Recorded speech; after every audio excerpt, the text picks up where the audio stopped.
Restoring dominion. This quarter we have different perspective on the Sabbath school study, and I'm excited about it because we do need some shaking and to ask ourselves, what is the purpose of all this? Us studying, discussing, debating, teaching. At the end, what is our role in the community? The first couple lessons are about restoration. From last week, the key part for me was that, yes, we lost everything to sin. But through Jesus, we can be restored. And we can experience this restoration today. Not a complete restoration, but it's a huge thing among the devastations that we live in. And our communities need to know this.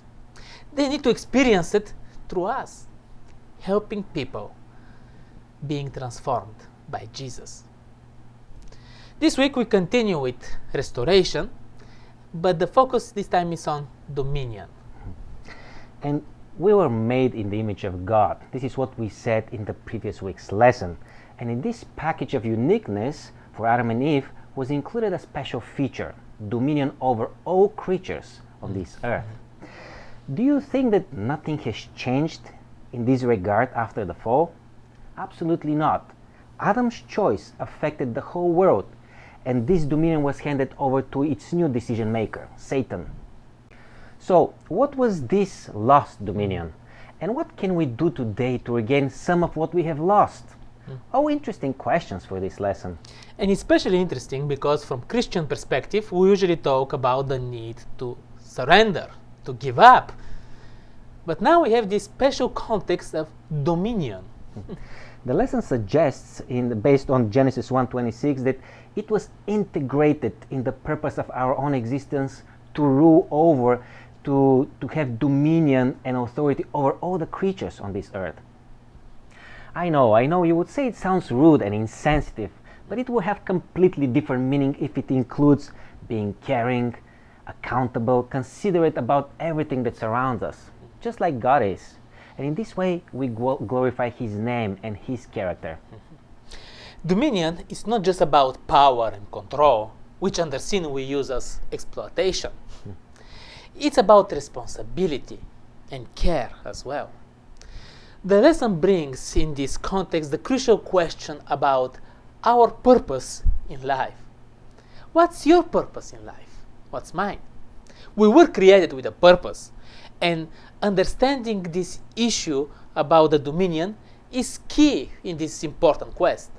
And in this week's lesson, we study two main words in Genesis that speak about human authority, namely the Hebrew verb radach for dominion, and the Hebrew verb kavash for subdue. One main conclusion can be made. There is a hierarchy, and man is positioned on the top of the pyramid compared to everything else on this earth. And I ask myself, how does dominion and hierarchy work in a perfect God's created environment? Because frankly speaking, in this world, hierarchy has never brought happiness and freedom. Just the opposite, considering some like power abuse, office managerial abuse, or family and parental abuse, and whatnot. You named it right, abuse. Because by intention and definition, in the world that God created, dominion includes authority and responsibility, governing and serving. Here are two problems with dominion. First, overreaching, when we try to get dominion over something that is not given to us.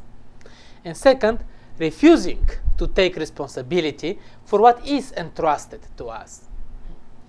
The lesson expands this by talking about boundaries. And it's an interesting fact because before but also after the fall, there has been some limitations and boundaries set for the power of dominion. And the lesson points out such an example like the tree of the knowledge of good and evil as being off limits for the couple. It is a biblical and a Christian principle to explore those boundaries, especially when we're in a position of authority and dominion. And this is one of the ways we as a community and individually can tell people about our God. Respecting boundaries. We mentioned authority, control, and responsibility serving in regards to dominion. Now we are adding respect to it as well. All very important components of this dominion that we are talking about.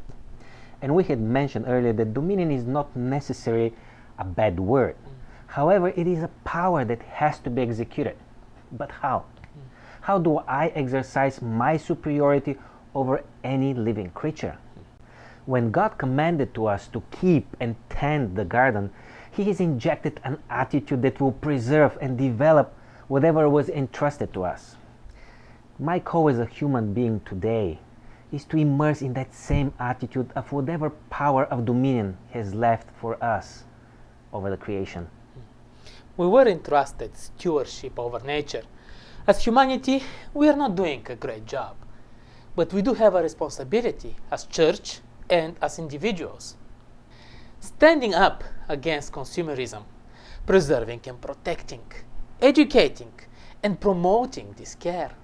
But how can we do this when we did lose the dominion, when we decided to cross the boundaries and became slaves to our desires and sinful nature?